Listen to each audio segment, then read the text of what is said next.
এনসিপির নেতারা মানে কীরকম গাদ্দারি করতেছে। এটা কোনো গাদ্দারি হইল? Long march to Gopalganj. আচ্ছা ভালো কথা, লং মার্চ টু গোপালগঞ্জ মানে তাদের জানের ভয় নাই, মালের ভয় নাই, কিছুর ভয় নাই, গেছে তারা বীর।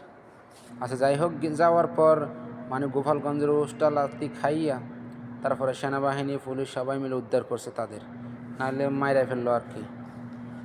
তো যাই হোক বুঝলাম। এখন কালকে নাকি জুম্মার নামাজের পরে কি লং মার্চ টু গোপালগঞ্জ উদ্ধার করতে যাইব। আরে ভাই, এই বিগত 54 বছর গোপালগঞ্জ যাওয়ার মতো কোনো দলে সাহস করতে পারে নাই। 54 বছর 40 বছর, আমাকে তো কত বছর জানতে পারে না। 2007 সালের পর থেকে নাকি বিএনপি কোনো সমাবেশ করতে পারে না। বিএনপি বাংলাদেশের একটা বড় দল, একটা বৃহত্তর একটা দল, তাদের উপরে দল আর নাই। তারা পর্যন্ত এখনও সমাবেশ করতে পারতেছে না 2007 সালের পর থেকে।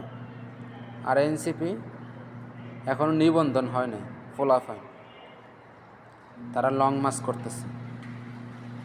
ঠিক আছে ভাই, তোদের মানে কি সাহস আছে বলতে হবে, কিন্তু এরকম সাহস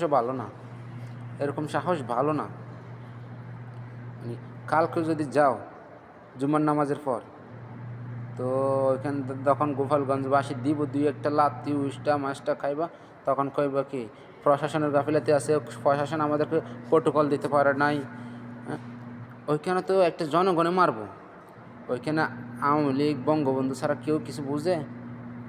ওইখানে শেখ হাসিনাকেও চিনে না, ওইখানে চিনে শেখ মুজিবের বিরোধিতা যদি শেখ হাসিনাও করে, তাহলে শেখ হাসিনারও 2টা লাত্তি দিয়ে বাইর করে দিব গোপালগঞ্জ থেকে। ওইখানে শেখ মুজিবের ঘাটে, যেখানে শেখ মুজিবের ঘাটে, ওইখানে কি বলবো, কিছু বলার নাই। সাহস আছেন আপনাদের? যান, দেখি আপনাদের সাহস কত। এত সাহস ভালো না।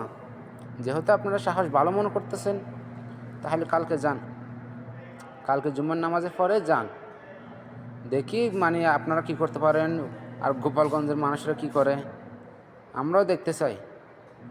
দেখি আমরাও মোবাইল নিয়ে বসে থাকবো সারাদিন, কি হইতেছে না হইতেছে, আর আপনারা যাইতেছেন কি না দেখার জন্য বসে রইলাম। আপনাদের জন্য শুভ কামনা রইল। ঠিক আছে।